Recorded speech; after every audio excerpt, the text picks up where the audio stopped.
Join me as I take on the challenge of proving my examiners wrong.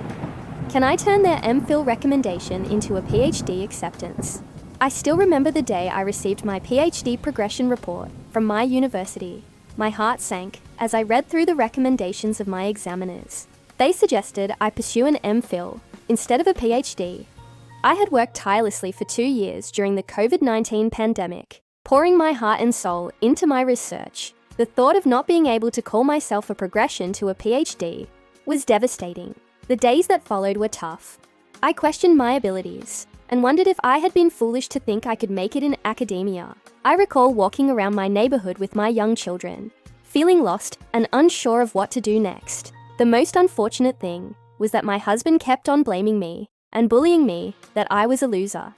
Everyone around me seemed to be progressing in their careers, and here I was, feeling stuck. I couldn't help but think about all the what ifs. What if I had worked harder? What if I had done things differently?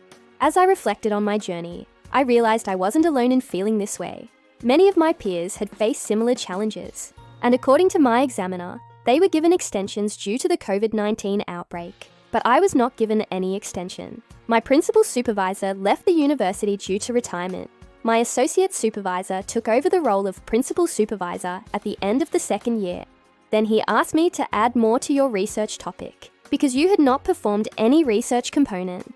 I was not given proper supervision and guidance, but the university did not accept the mistake of its administration. That was my mistake, that I did not report the progression of my monthly meetings with my supervisors to the faculty admin. But I couldn't shake off the feeling that I had been robbed of something I had worked so hard for. I kept replaying my examiner's feedback in my head, trying to make sense of it all. I had paid the full tuition fees for my PhD. My progression viva was conducted in the 3rd year of my PhD.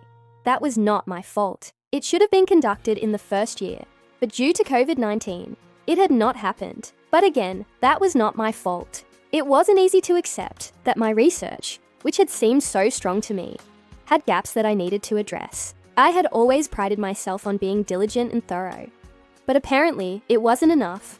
The more I thought about it, the more I realized that this setback was not a failure, but a stepping stone. But one of my academics recommended that I submit an appeal against the decision.